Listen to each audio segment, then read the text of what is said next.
A esta hora vamos a saludar con nuestro segundo invitado y le pedimos disculpas porque nos pasamos con unos minutos con el doctor Alberto Montenegro. Se trata del licenciado Orlando Pérez, periodista y escritor. Vamos a conversar con él los próximos minutos. Orlando, buenos días, bienvenido. Hola, ¿qué tal amigos? Jaime, ¿cómo vamos? ¿Qué tal? Bueno, aquí valorando y evaluando la situación del país en medio de un invierno que parecería se les pasó por alto a algunas autoridades. Así que bueno, adelante, conversemos. Orlando, entremos analizando lo que pasó el día de ayer. El ministro de Finanzas, Juan Carlos Vega, estuvo en Teleamazonas y dijo que el IVA subía al 15%. Una vez que entre en vigencia por el Ministerio de la Ley, automáticamente al siguiente día subía ya al 15%. Pero resulta que después va el viceministro en una rueda de prensa, creo, y dice que va a entrar en vigencia con el 13%. Estas contradicciones, y regresando un poquito más atrás, lo que dijo la canciller Sommerfeld cuando habló del tema de Venezuela, que no reconocía el gobierno de Noboa, al presidente Maduro, y luego salió el presidente a decir que la habían sacado de contexto. ¿Cómo analizar esto? Parece ser que se vuelve a la rectificadora de la época de Lucio Gutiérrez. Mira, Jaime, aquí hay tres problemas en realidad. El primero, obviamente, no hay claridad, no hay transparencia, y eso ya es un problema mayor. Cuando no se tiene claridad, cuando no se tiene franqueza, sobre todo en realidad ocurren todo este tipo de cosas. Lo que sí se dijo, y yo comenté en algún momento, es que el gobierno no quería un IVA al 13, quería un IVA al 15, y por eso metieron esa parte de la ley que todo el mundo se comió el cuento, como hay una mafia mediática que todo lo lava, que todo lo limpia, que hace que el discurso de Noboa parezca franco, directo y abierto, y lo cual no es cierto. Yo estoy en contra incluso de algunas personas que consideran que Noboa tiene un nivel político muy elevado. Creo que no, me está dejando muchas cosas en duda. Y entonces el primer lugar es ese. Segundo lugar, el segundo problema más bien, es que la comunicación del gobierno es absolutamente floja, solamente está anclada a la misma lógica que tuvo en su momento Moreno, que la tuvo Guillermo Lasso, es decir, aparatos de troll. Sé que incluso algunos de los operadores políticos de redes sociales que tenía Guillermo Lasso han vuelto a trabajar en el gobierno de Daniel Noboa. Entre ellos hay algunos que son de muy intensa actividad en Twitter, que están cobrando muchísima plata por eso. Cuando tenga los nombres, con nombre y apellido los diré, pero están de nuevo actuando, han sido contratados, saben que les sirve, por ejemplo, para la campaña electoral. Pero de ahí la comunicación política, la transparencia, la coordinación ministerial para la información no se nota. Y en tercer lugar, con esto cierro la primera intervención, es evidente que los ministros tienen agendas, tienen posturas que parecería son de orden incluso personal. Ni qué hablar de la señora canciller, que sabemos perfectamente a quién responde, quién es su papá, los vínculos que tuvo con Israel, en la compra de armas, etcétera, etcétera. Ellos responden a una matriz ideológica súper clara, y por eso cuando suelta sus frases en la línea de Estados Unidos en contra de Venezuela, en contra de Palestina, en contra de Julian Assange, de cualquiera que no sea de la línea de Estados Unidos, va a salir su matriz ideológica más profunda.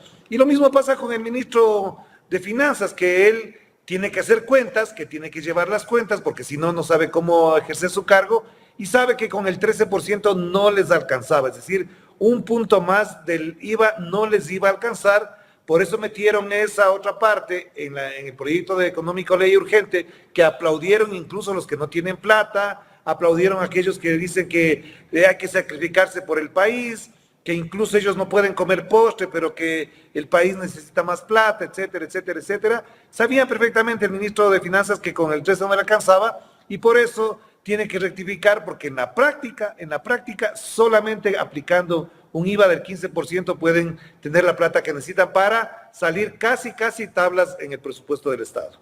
Pero al ministro de Finanzas lo dejan mal parado, pues él dice una cosa porque seguramente ya había hablado con el presidente de la República y después, como ven el cálculo político, dijeron no, vamos al 13.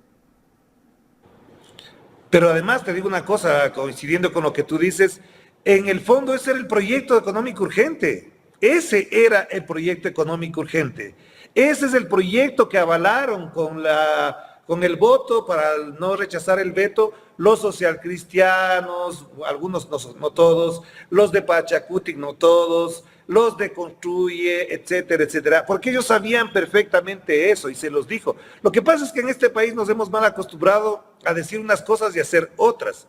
Y esto le está pasando factura al presidente Noboa, porque en campaña dijo unas cosas y ahora dice otras. En campaña apoyó la consulta del Yasuní y ahora dice que no. En campaña dijo que tenía todo listo para implementar un plan de prevención contra el fenómeno del Niño y hasta ahora no ha puesto ni un solo tractor para remover escombros, canalizar los ríos, etcétera, o dragar ríos, lo que sea, no tienen absolutamente nada. Y de ese tipo de cosas seguirán aflorando. Incluso el tema de seguridad. Cada vez que vuelven a hablar de que tienen éxito, resulta que vuelven a una cárcel y encuentran otra vez drogas, electrodomésticos, aparatos electrónicos, internet, etcétera. Es decir, las Fuerzas Armadas van, retiran, después regresan la próxima semana y encuentran otra vez lo mismo. Entonces, ese cuento de no tener claridad, de no decir las cosas con absoluta frontalidad, de no ser auténticos a la hora de hacer política, les va a pasar factura. Por eso, incluso, me atrevo a decir, si es que más adelante lo podemos tocar, que la consulta hasta ahora estaría ganada. Pero, como van las cosas, de aquí al 21 de abril, día de la consulta, todo puede pasar y a lo mejor se repite el fenómeno que ocurrió con Guillermo Lasso. Claro, pasemos al tema del impasse que hubo con Rusia, ¿no? El presidente de la República dijo que esas armas eran chatarras. Lo dijo el presidente y todo el gobierno decía que esas armas eran chatarras y que había que entregarlas porque a cambio de esas armas íbamos a recibir armas nuevas con un monto aproximado de 200 millones de dólares. Pero yo conversaba aquí en este espacio hace algunos días con Patricio Sánchez, me parece que es asambleísta de la RC, que fue embajador en Rusia, embajador de Ecuador. Patricio Chávez, sí, perdón. Fue embajador de Ecuador en Rusia y él decía que ese armamento, esos helicópteros que tiene Ecuador, que son rusos, tienen un promedio de vida útil más o menos de 70 años y se estaban entregando helicópteros que recién tenían 15 años. Y esos helicópteros y ese armamento también, el presidente lo había considerado chatarra. Resulta que viene Sullivan, un representante de los Estados Unidos para el hemisferio, y Kevin Sullivan, y ese representante de los Estados Unidos le saca la careta y les dice que les agradece a Ecuador por entregarle armas a Rusia. Y una vez que vienen las consecuencias para el país, porque enseguida Rusia también de una manera muy diplomática comenzó a quitarles las exportaciones de banano, los claveles. Entonces ahí se preocuparon y ahora el presidente de la República da marcha atrás a ese tema de entregar las armas a Estados Unidos. Mira, Jaime, esto que acabas de mencionar se sumaría a los tres elementos que yo ayer, hace un momento planteaba, que es el cuarto elemento sería la inexperiencia y la poca capacidad para entender lo que significa ser jefe de Estado, ministro de Estado y sobre todo relaciones internacionales. Por estar anclados al discurso y a la narrativa mediática de los medios, de la derecha, de que Rusia es el peor país del mundo, que Rusia es un monstruo, etcétera, etcétera, y que Estados Unidos es la gran maravilla, prácticamente llegar a Estados Unidos y ser amigo de Estados Unidos es tocar el cielo, estar con Dios, etcétera. Eso se les cae cada vez que se enfrentan con la cruda realidad de una geopolítica que no es la que nos están vendiendo en los medios de comunicación.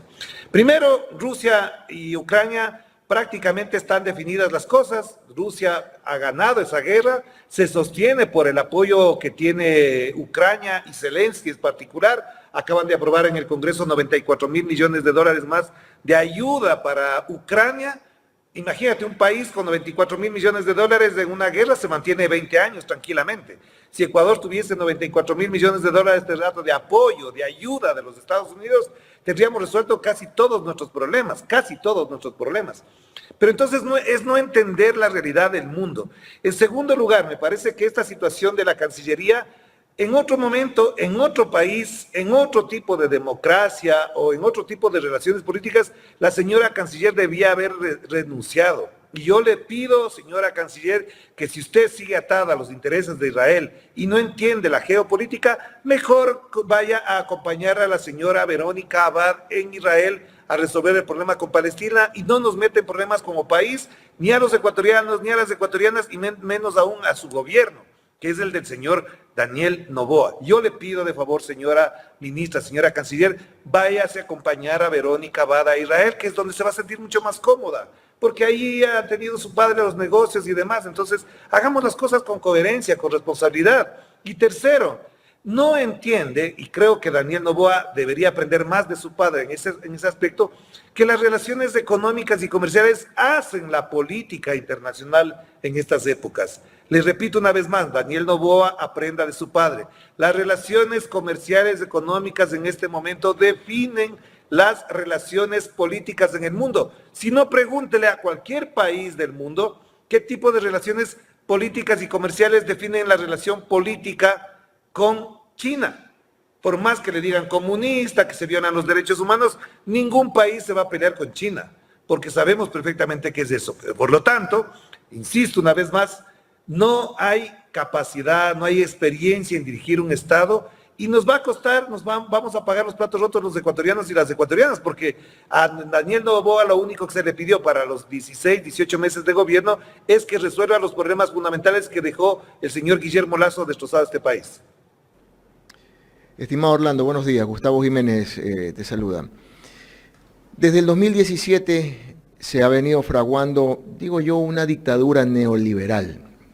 Y me atrevo a decir una dictadura neoliberal porque estos tres gobiernos han demostrado con hechos y pruebas que todo lo que ellos acusan lo han ejecutado.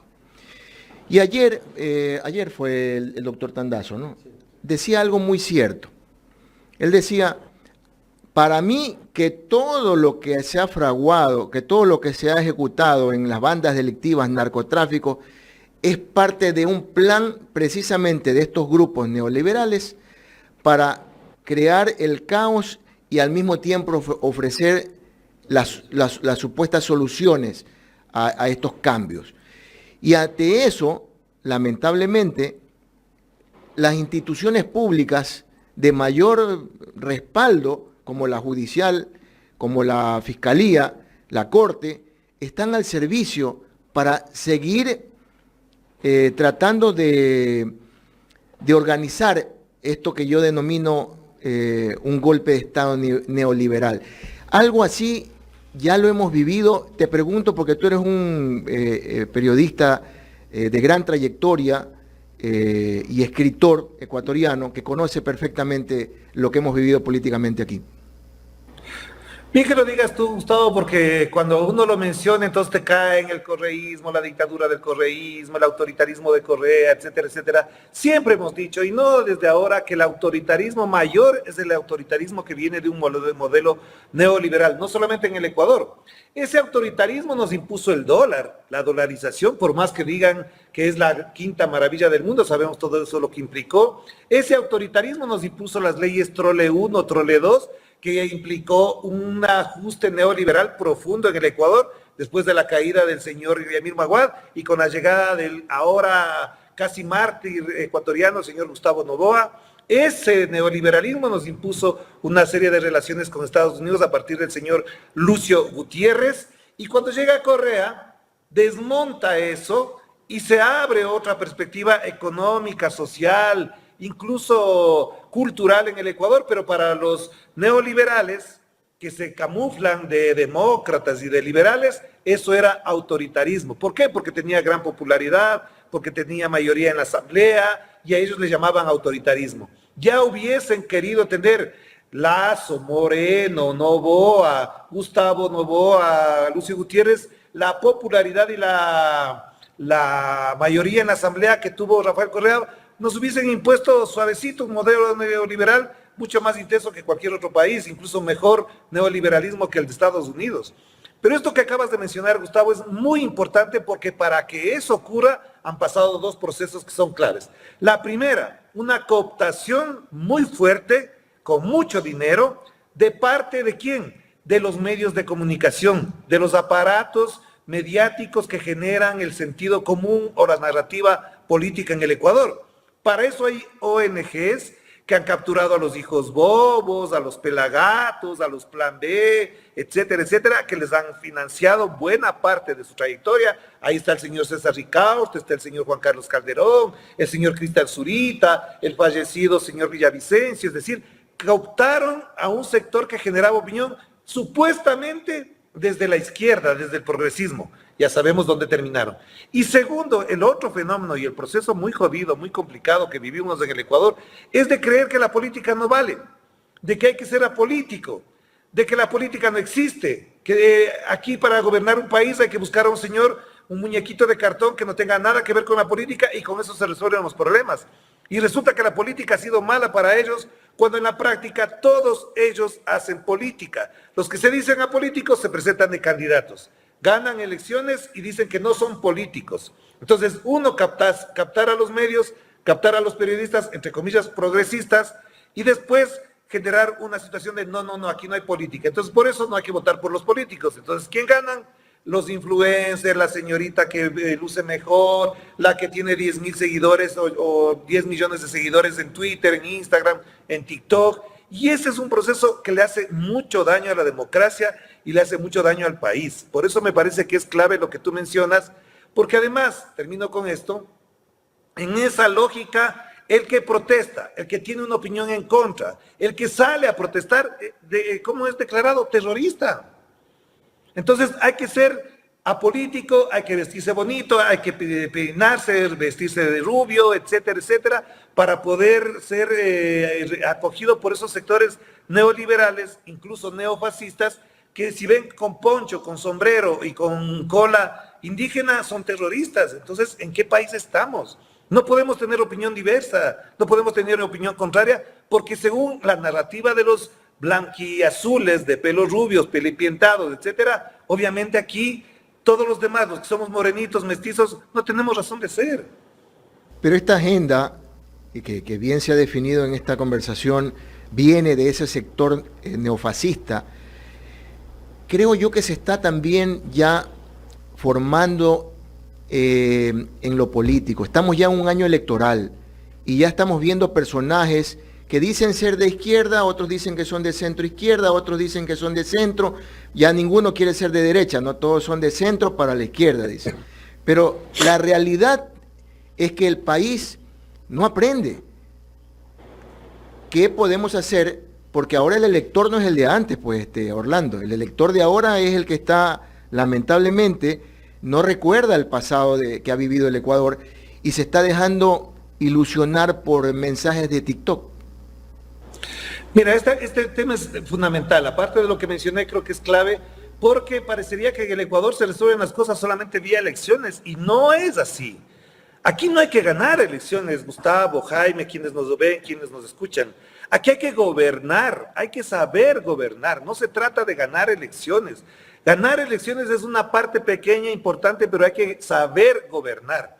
Y por eso, todos aquellos que ahora creen que son presidenciales, les pregunto, ¿saben gobernar? ¿Saben lo que significa tener ministerios, manejar presupuestos, ejecutar el presupuesto, tener a unas fuerzas armadas politizadas, que tienen unos privilegios también y que con esto me van a caer a palos en las redes sociales por decir que las Fuerzas Armadas tienen ciertos privilegios, les pagan puntualmente los sueldos, a ellos no hay cómo atrasar los sueldos, etcétera, me van a caer a palos por eso, pero es una verdad. Yo tengo parientes militares y sé perfectamente de lo que estoy hablando, que les pagan a tiempo, pero si les dejas un mes sin pagar los sueldos a los militares, por poco te caes. Entonces la pregunta es, todos aquellos que se dicen de izquierda, de centro izquierda o progresistas y que quieren ser presidentes, saben gobernar, entienden el significado, el peso, el riesgo, la complejidad de gobernar un país. Entonces no se lancen porque tienen buenos likes en los TikToks, porque les va muy bien en las redes sociales, o porque hay periodistas que les entrevistan 3 veces al mes para ganar popularidad, pues. Yo también puedo dar 20 entrevistas, pero yo no me considero capaz ni para administrar un ministerio, pues. Yo creo que es una enorme responsabilidad ser ministro y mucho más ser presidente de la República, y para eso hay que estar preparado. Entonces, con 20,000 likes que me den a mí, por un tuit, no me consideraría presidenciable, pues. Seamos mucho más responsables, aprendamos de la experiencia, pero lo que tú mencionas, Gustavo, es muy importante. Parece que la gente se olvida. Aquí ya hemos tenido hasta ahora 2 presidentes incapaces, mediocres, que han hecho pedazos de este país. Lenín Moreno es un incapaz, mediocre. Pensábamos que iba a ser el peor presidente de la historia. Y resulta, como yo siempre dije, que peor que Moreno iba a ser Guillermo Lasso. Y ahí están los resultados. Incompetente, incapaz. No tenía ni idea de lo que significa ser Estado. Y además, de paso, les quiero contar, porque ayer puse un tuit y me pueden negar, porque la fuente que tengo es muy importante, ¿por qué el Banco de Guayaquil, propiedad del señor Guillermo Lasso, les cobra las deudas, los créditos que tienen con el Banco de Guayaquil, Expreso, El Universo y Ecuavisa? Porque al señor Guillermo Lasso los amigos no le existen. Le hicieron la vida bonita al señor Guillermo Lasso y por eso les dio créditos a plazos y a intereses muy cómodos. Y resulta que ahora se los está cobrando. Que me digan si eso es mentira, que me muestren si eso es mentira, que le está cobrando. Por tanto, para gobernar hay que estar preparado. Y en este país no veo este momento, salvo 1 o 2 muy puntuales excepciones, gente preparada para gobernar este país y para debatir sobre estos temas. ¿O acaso ya nos olvidamos el nivel que tuvo el debate presidencial de primera y de segunda vuelta? Yo también me he hecho esa pregunta respecto a las deudas de estos medios y en alguna conversación con algún compañero también contemporáneo, decía, Gustavo, ahí hay testaferros. Esos medios fueron creados por estos poderes exactamente para conseguir lo que ahora lo tienen bien consolidado. Pero Orlando, a ver, ahora hablemos también de la parte omnipotente de la justicia, de esa omnipotencia que siempre se ha manejado desde lo político para hacer daño y que ha sido precisamente el talón de Aquiles del pueblo, porque para el pueblo no hay justicia. ¿Cómo es posible que una fiscal esté sobre los poderes de la Corte de Justicia, inclusive de la Corte Constitucional? Que lo que ella diga se debe hacer o si no, atente a las consecuencias. ¿Cómo es posible, por ejemplo, que una fiscalía se enfrasque en abrir un celular de un narcotraficante y no abre el celular de los gatilleros de Villavicencio o del involucrado en los albaneses, el señor Cherres? No se sabe absolutamente nada de esos celulares. ¿Cuánta información no habría ahí? Vuelvo a la pregunta. ¿Hasta cuándo el Ecuador debe seguir viviendo con estos poderes judiciales de máxima escala? Mira, para responderte esta pregunta y retirarme porque tengo una reunión que no quería dejar de mencionar y de asistir. El tema de la justicia es un problema muy grave, no solamente en el Ecuador. Fíjate lo que pasó con Bernardo Arévalo en Guatemala, lo que ha pasado con la fiscal de Perú, lo que ha pasado con los fiscales y todos los jueces en Brasil. Esta no es una estrategia solamente para el Ecuador, esta es una estrategia latinoamericana. Mira lo que está pasando con el fiscal Barbosa en Colombia con respecto de Gustavo Petro. Es decir, aquí hay una estrategia súper clara de Estados Unidos de cooptar fiscales y de tener fiscales que puedan cumplir con su agenda política para nuestros países. La señora fiscal del Ecuador forma parte de eso, lo hace a su manera, a su modo, pero eso no crea problemas con Estados Unidos. Si esa fiscal, la ecuatoriana o la peruana, o la de Guatemala, o de Colombia, hicieran exactamente lo mismo en Estados Unidos, te juro que estarían condenados. Pero no, en Estados Unidos un fiscal no puede hacer lo que hace la señora Daniela Salazar, no hace lo que hace el señor Barbosa en Colombia, no estarían dando ruedas de prensa todos los días, entrevistas por todo lado, nunca. En Estados Unidos, los fiscales y el fiscal general de la nación no haría jamás lo que hacen estos fiscales en América Latina. Esto hay que tenerlo absolutamente claro. Segundo, hay una discriminación, hay una justicia a la carta, como ella misma dice, para unos una cosa, para otros otra cosa. El caso Villavicencio me parece escandaloso el mayor crimen político de este siglo, porque el anterior fue con Jaime Hurtado, si no me equivoco, en el año 98, y parecería que no hay nada. El informe policial que está en manos de la Fiscalía, de los investigadores, del señor Zurita, que se dice investigador, ¿por qué no lo hacen público? ¿Por qué no revisan ese informe? ¿Por qué no revisan todo lo que hay ahí? ¿Quiénes estaban subidos en el carro con el señor Villavicencio? ¿Quiénes fueron los que actuaron de inmediato en el caso, en el asesinato? ¿Quiénes se quedaron callados? ¿Quiénes no estuvieron? ¿Quiénes se fueron? Eso está en el informe policial. ¿Por qué no hace el señor tan periodista que es Cristian Zurita, que ahora usa los medios pagados por la USAID y la NET para lavarse la imagen y ponerse para candidato a la presidencia en el año 2025? ¿Por qué no hace público, señor Cristian Zurita? Yo te pido, Cristian, si es que ves esta entrevista, haz público eso si te crees tan periodista como dices que eres. Y cuéntanos efectivamente qué dice ese informe para que sepamos todos los ecuatorianos lo que significa ese informe policial sobre el caso Villavicencio. Si es que no lo haces, entonces eres cómplice de esta vaina. Si lo haces, vamos a saber cuál va a ser tu futuro político si haces público ese informe.